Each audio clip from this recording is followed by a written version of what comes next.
Welcome to the Deconstructionist Deep Dive. The podcast that doesn't just accept the story, We break it we examine the pieces. and expose the machinery inside. Let's dive in. What if the relentless pursuit of self-optimization isn't a path to freedom, but the most sophisticated prison ever designed? So, that question, it's pretty provocative, right? And it really sets the stage for what we're doing today. We're basically ripping apart this whole modern trend of neuro-optimization. This mix of brain science, performance hacks, self-help.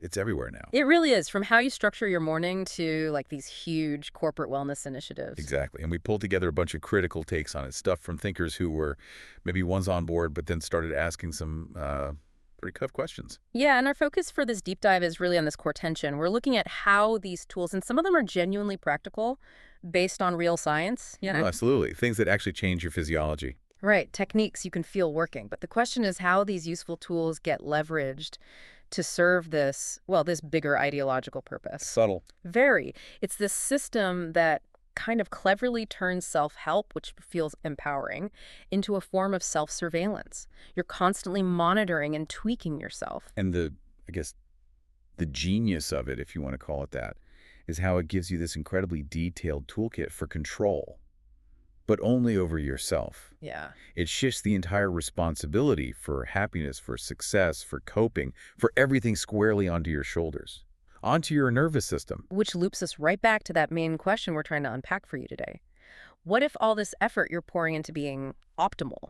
Like meticulously tuning your dopamine levels, mastering your breathing patterns, calculating focus duration. But what if all that energy is actually stopping you from looking at the real reasons you might be stressed or unhappy, the systemic stuff? Yeah, like if the cage itself is the problem, why are we just getting better and better tools for climbing the bars? Exactly. Let's start by mapping out the architecture of this whole system, how it's built. Okay, so to really understand this machine, we need to look at its foundations, the sort of core beliefs, the axioms you have to accept, even implicitly, before you even try the first technique. These are the ground rules of the optimized self game. Right. So, axiom 1, human neurolimitation. This is the absolute bedrock. The whole system starts by telling you, the listener, that you are fundamentally flawed. Not in a moral sense, but structurally. Your brain's wiring, it's defective for the world we live in now. And this is where it pulls you in, because they use real neuroscience here. They talk about our reward systems being, forged in scarcity. Yeah, the whole hunter-gatherer brain argument. We were wired for immediate payoffs. Grab the berries, find the shelter, escape the predator, short-term survival stuff. Exactly. Optimized for keeping the species going back then, but totally miscalibrated for, compound interest, long career paths, resisting endless digital notifications. All the delayed gratification stuff modern life demands. Right. So this defect, this mismatch, it necessitates correction. You need protocols to fix it. But here's the kicker, right? If you buy into the idea that your brain is inherently suboptimal, flawed by design, well, who gets to define what optimal actually is? Yeah, you immediately kind of surrender your own authority on that. You have to look to an external expert, right? The guru, the coach, the system itself, they tell you what optimal means and how to get there with their protocols. It's a perfect closed loop, isn't it? The problem is your biology, and the solution is conveniently sold by the people who define the problem in the first place. It creates dependency. Totally. And accepting this flawed human idea naturally leads into the next big piece of this narrative framework, axiom 2, this idea of trauma as advantage. Or sometimes they frame it as trauma as data. Yes, this is where it gets really seductive, I think, because it kind of romanticizes hardship. It does. You see so many leaders in this space talking openly about really difficult pasts, trauma, chaotic upbringings, what they might call a feral childhood. And instead of framing that adversity as potentially damaging, which decades of psychological research would suggest it often is, Right. This ideology flips it. It turns that adversity into a unique strength, a competitive advantage. Yeah, the argument goes something like this. If you've navigated serious dysfunction, maybe addiction, poverty, neglect, you've collected this incredibly valuable firsthand data set on human nature, on weakness, on resilience. So you understand people better. You can manage them better because you've seen the extremes. That's the claim. It gives you this supposed edge. Your pain becomes profitable insight. It's like the ultimate story of pulling yourself up by your bootstraps, but on an intellectual level. Overcoming isn't enough. You have to monetize the overcoming. Exactly, and it gives that person immense credibility, right? A kind of moral authority. I survived the worst. I figured it out. Now I can teach you. Your personal history becomes a key part of your brand. Okay, so we have flawed humans needing correction and trauma reframed as an asset. What's the actual engine of change in this system? Let's talk about the central dogma, the neuroplasticity imperative. Right, this is the how-to, the absolute non-negotiable rule for actually changing your adult brain according to this model. You say adult neuroplasticity, the brain actually rewiring itself. It only gets switched on under very specific conditions. Two things need to happen at once. First, you need intense, almost surgical focus, and they quantify this. It's not just paying attention, it's about tracking duration, path, outcome, hyper-awareness of what you're doing, how you're doing it, and the precise result you want. Laser focus. Yeah. Got it. What's the second part? And this is the really crucial and maybe controversial bit. That intense focus must be paired with a feeling of urgency, stress, or agitation. Wait, so stress isn't just a byproduct of working hard. No. In this model, that feeling of stress, of confusion, maybe even overwhelm, that's positioned as the essential ingredient, the gateway you have to pass through to trigger real change. So comfort is bad. If you're feeling comfortable while learning or trying to change a habit, you're basically wasting your time. That's the implication. The brain, they argue, only commits the heavy resources needed for rewiring when it perceives a kind of emergency. High stakes, high stress, high agitation. Wow. Okay, think about the implications of that. If stress is required for growth, Then suddenly, all those high-pressure environments demanding jobs, intense academic programs, the constant social pressure. the very things causing the burnout and dissatisfaction that people are trying to escape. Exactly. They get reframed. That stress isn't the problem. It's actually the fuel for the solution. It validates the grind. It makes burnout feel necessary, productive even. That's a really neat trick. Okay, so let's dig into the day-to-day mechanics of control. What does this framework demand from you? First up is the primacy of action. We hear this everywhere. Mood follows action. Yeah, and the thinking behind this is pretty radical when you unpack it. It basically says trying to change your thoughts or feelings directly is pointless, a waste of energy. So your mood, your motivation, feeling anxious or resistant, that's all just noise, lagging data. Pretty much. The core instruction is change the behavior first. Force it if you have to. Your internal state, your feelings, they're supposed to just fall into line afterwards. It completely dismisses the validity of your internal experience, doesn't it? Like if you wake up feeling genuinely crushed by anxiety, unable to start something. But the system doesn't say, hey, maybe there's a real reason for that anxiety. Let's look at the bigger picture. No, it says you failed. You failed to execute the protocol. You didn't override your feelings with action. The goal is to become this efficient action machine, almost detached from how you actually feel. And that connects directly to the next mechanism, the internal reward mandate. Ah, the dopamine fixation. Kind of. It's the core idea about motivation. To sustain high performance long term, you must be fueled only by internal rewards. That little dopamine hit you get from acknowledging you did the hard thing, you hit your personal goal. And external rewards, like money, promotions, praise, people liking your work.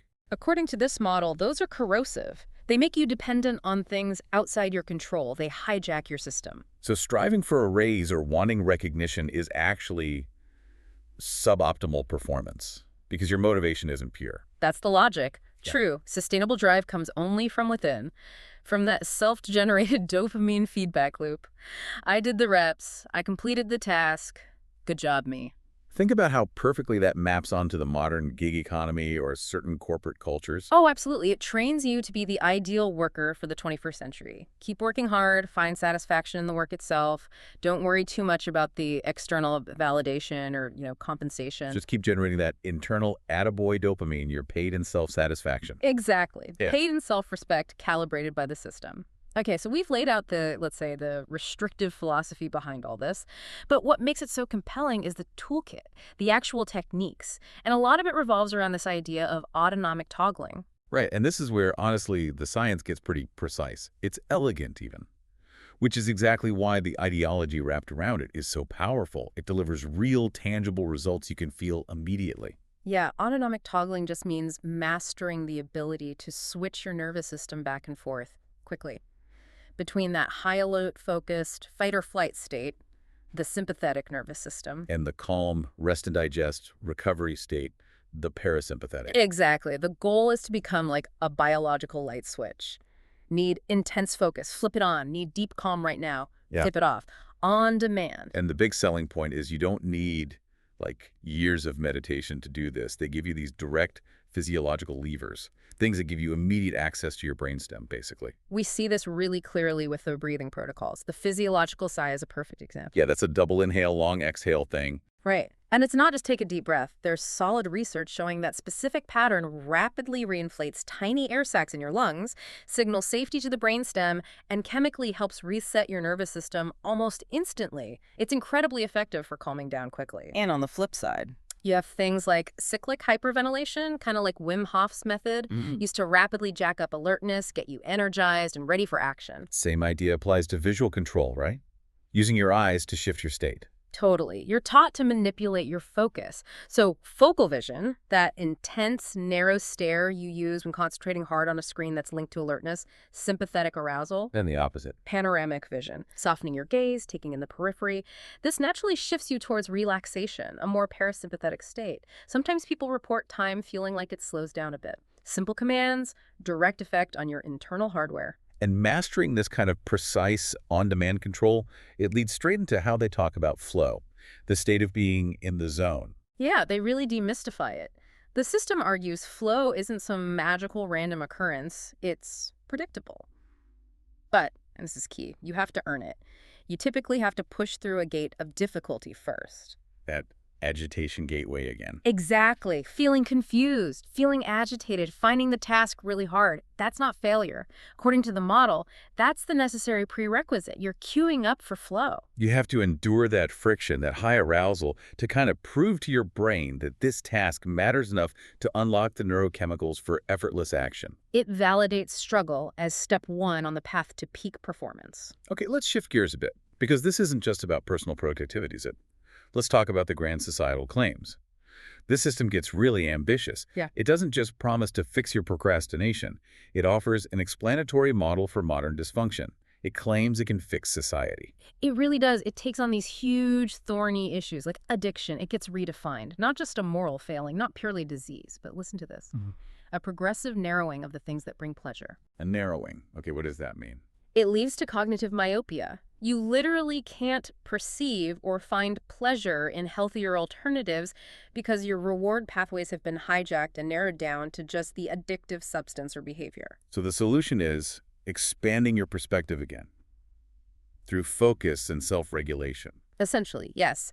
And then, even more boldly, it tackles political polarization. How on earth does it do that? It frames polarization primarily as a neurochemical addiction, an addiction to the dopamine hit you get from information that confirms your existing beliefs. Wow. So political disagreement isn't about values or policy or history. yeah, It's just a brain chemical problem. Largely, yes. You're not holding that belief because you reasoned it out. You're holding it because your brain is addicted to the feeling you get when that belief is reinforced. It makes you feel good, feel certain. Look how effectively that shifts the blame, though. Yeah. Political division suddenly isn't about systemic injustice or economic inequality or historical grievances. Nope. It becomes an individual failing. Your inability to regulate your information intake, your failure to master your internal rewards system, you're succumbing to the limbic hijack of ideology. Which leads us inevitably to the ultimate prescription. What's the final answer this model offers for everything? It's breathtakingly simple and ambitious. The solution for all of it, from your personal limitations to global conflict, is identical. Let me guess. Individual mastery of your own autonomic nervous system. Bingo, that's it. This is positioned as the next necessary evolutionary step for humanity. We're told our species is trapped, hijacked by our primitive emotional brains, and the only way out is for everyone to learn these self-regulation and focus techniques. So the answer to war and strife is everybody gets really good at toggling their nervous system. That's the ultimate claim. It's quite something. And it presents itself as just democratized science, right? Jargon-free knowledge, benevolently shared for our collective liberation. But we have to dig deeper. Liberation for who? From what? Let's start picking this apart. Time to look at the cracks. Okay, so we've built it up. Now let's apply some critical pressure, drawing from the counter-arguments in our source material. First, big vulnerability. Critique 1, that focus and urgency gateway. Right, the idea that change must happen through intense focus plus stress. This hits the classic one-size-fits-all fallacy hard. Totally. It basically invalidates or pathologizes any other way of learning or growing. What about quiet reflection, intuitive leaps, learning through play, passive absorption? If it's not linear, aggressive, and stressful, this system says you're doing it wrong. There's almost a moral judgment attached. And it creates this imperative around struggle. Agitation becomes virtuous, which, as we said, dovetails perfectly with justifying modern burnout culture. If you're stressed and exhausted, hey, you're not breaking down, you're just doing the work for neuroplasticity. It turns people into these high-performing self-critics, always pushing, always measuring, always feeling like they're not stressed enough to be changing properly. And think about how this clashes with other established wisdom traditions. You mentioned Taoism earlier, the concept of Wu Wei. Effortless action, action without forcing it. Finding flow by aligning with things, not by battling through stress. Or even artistic movements like surrealist automatism, trying to bypass conscious, focused control to tap into something deeper or maybe more creative. This optimization model seems incredibly rigid by comparison. It narrows the definition of effective change down to this one specific, rather stressful pathway. Limits human potential, really. Okay, let's move to critique 2. The internal reward mandate versus reality. This idea that external rewards, money, status are corrosive. Our sources call this out as a blatant luxury critique. Yeah, I mean, it's easy to dismiss the importance of a paycheck or external validation when your basic needs are already comfortably met. Right. It completely ignores the material reality for vast numbers of people living in, well, a capitalist system, telling someone working minimum wage they should only be motivated by the internal dopamine hit of a job well done. It's absurd and kind of insulting. The external reward, the money, isn't corrosive, it's necessary for survival. Rent, food, healthcare. So this mandate essentially asks people to ignore their material conditions, find internal joy in their potentially exploitative situation, and basically feel good about being undercompensated. It's a way of managing expectations downwards, masked as high-minded principle. And again, there are alternative frameworks. What about cultures built on reciprocity, gift economies, or even just a balanced view like the Buddhist middle way, avoiding extremes? You need both internal drive and a degree of external security and recognition. This system pushes an extreme individualism that deliberately ignores that balance. Okay, third point of failure. Critique 3, the oversimplification of action, that primacy of action mantra, just do it mood follows. Where does that break down? It breaks down spectacularly when faced with serious clinical conditions. Think severe catatonic depression, certain neurological disorders, complex PTSD. Situations where the very ability to initiate action is physiologically impaired. Exactly. Telling someone in that state to just get started or force the behavior isn't just unhelpful, it can be actively harmful. It ignores the underlying neurobiology and can delay people seeking the actual clinical, sometimes pharmacological, help they need. It takes these incredibly complex conditions, things requiring deep clinical understanding, maybe disability theory perspectives, and reduces them to a simple lack of willpower or focus. You just didn't do the protocol right. It's a dangerous oversimplification, ignores the very real biological walls some people face. And that leads us right into the biggest one, critique 4, the individual mastery illusion. This is the core logical flaw, what some call the Californian Ideology fallacy. This is the linchpin, the mechanism that lets the broader system off the hook. How so? Because it locates the source of all problems, stress, unhappiness, poverty, instability, within the individual's failure to manage their internal state. So, if your job is exploitative or the economy is precarious, the problem isn't the job or the economy. It's your failure to regulate your nervous system's response to it. Precisely. The gaze is relentlessly turned inward, overworked. Master your stress response. Unhappy. Generate more internal dopamine. Can't afford rent. Optimize your focus to increase productivity. The responsibility is entirely 100% on you. Yeah. Institutions, economic structures, power dynamics, they're absolved. Which is why we need those counter-philosophies. We mentioned Ubuntu earlier. I am because we are. My well-being is tied to the collective, not just my internal state. Yeah, it's the absolute opposite of this radical individualism. And you have the classic Marxist critique, too, seeing this intense self-help focus as textbook bourgeois ideology. It keeps the system running smoothly by making every potential point of collective grievance, unfair wages, bad policies into a private personal project for self-improvement. Don't change the system, Change yourself within the system. Revolution becomes self-optimization. Spot on. And finally, critique 5, romanticizing trauma.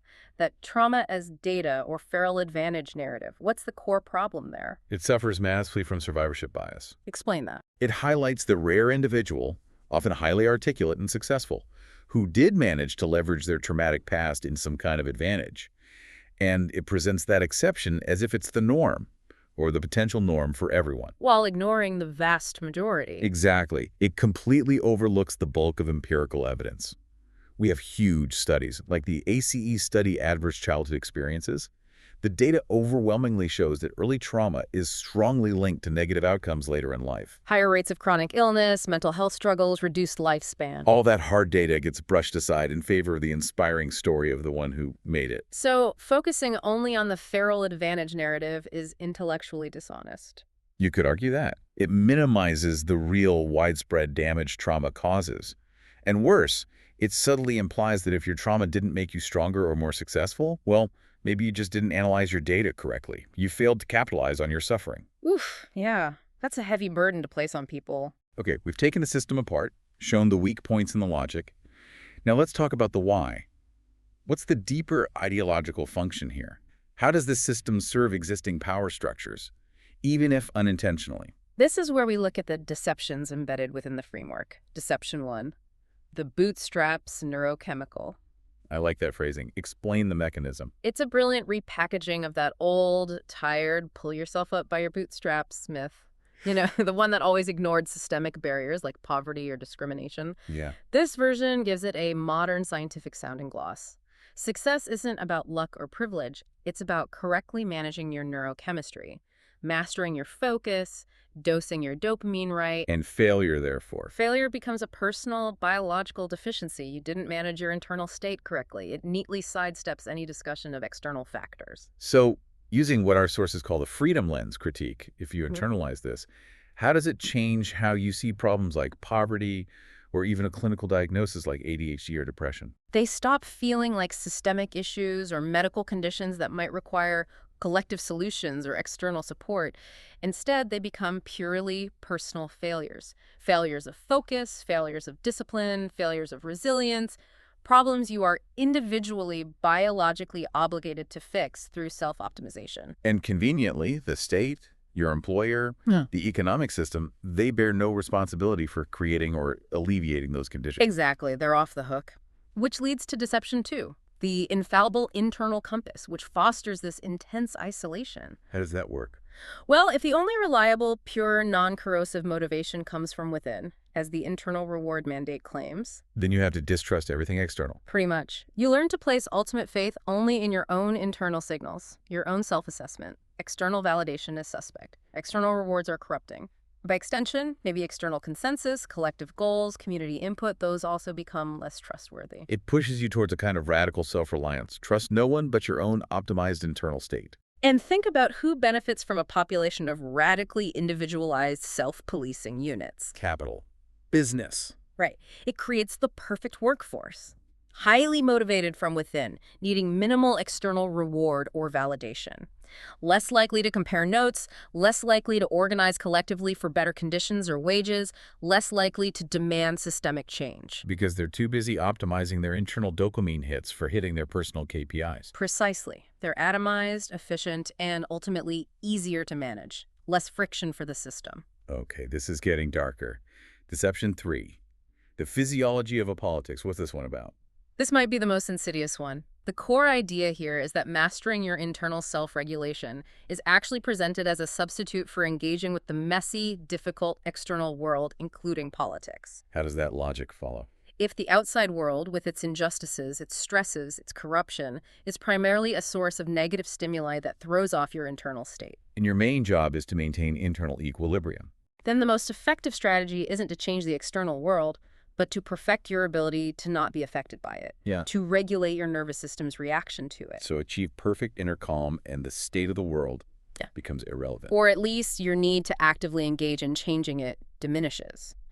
If you've achieved autonomic mastery, why bother with the stress of political action or fighting for systemic change? You're already okay internally. That's the ultimate escape floss. It really is. And it brings us back to that really stark quote from one of the critical analyses.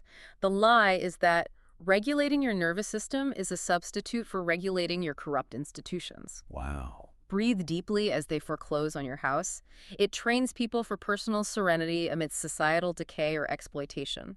Functionality becomes the goal, not justice. Chilling. Okay, final one. Deception 4. The democratized laboratory. This is about the presentation. The narrative that sharing all this science, the focus tools, the breathing hacks is just a purely good, neutral, apolitical act. Experts generously sharing knowledge for your liberation. What's hidden behind that? It hides the whole context of knowledge production. Who funds the research?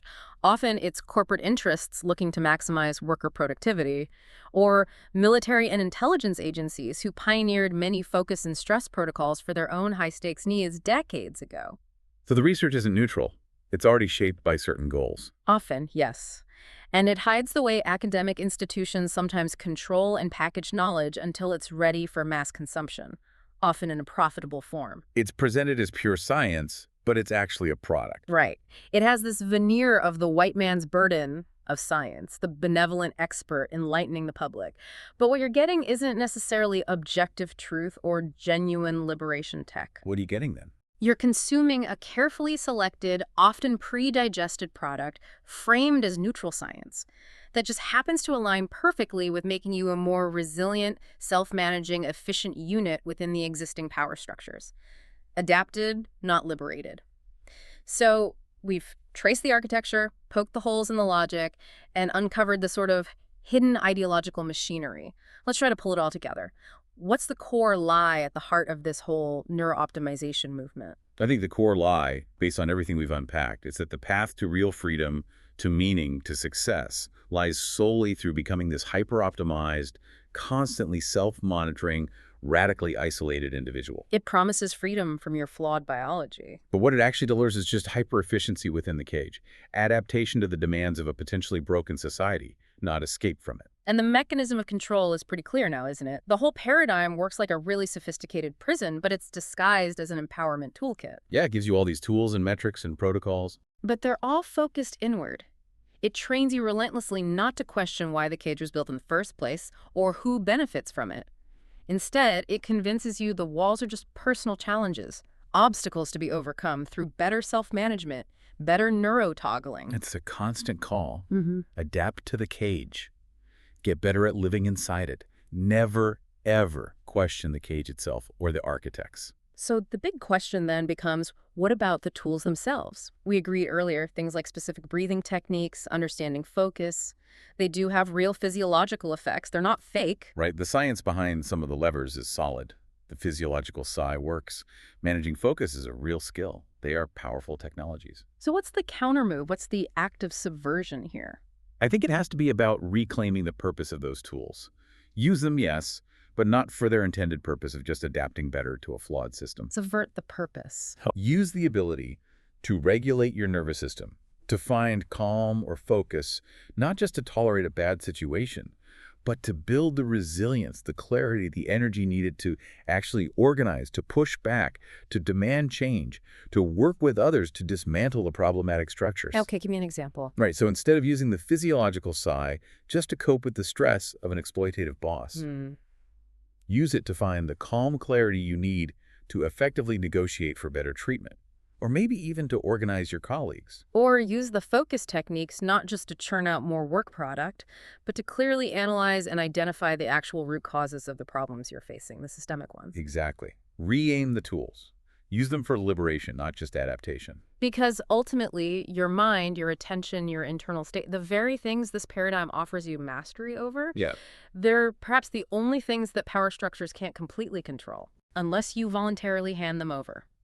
Unless you buy into the system and sell your internal landscape for that false promise, the promise of a slightly nicer, more comfortable, more optimized cage. And that's our deep dive for this week. Remember, the most dangerous illusion is the one you don't know you're in. But now you know. So here's our question for you. Now that we've seen the blueprint of this cage, what's the first lock you're going to break in your own life? Let us know in the comments. Question the narrative. Deconstruct the dogma. See the system. We'll see you next time. Stay skeptical. Thank you for joining us.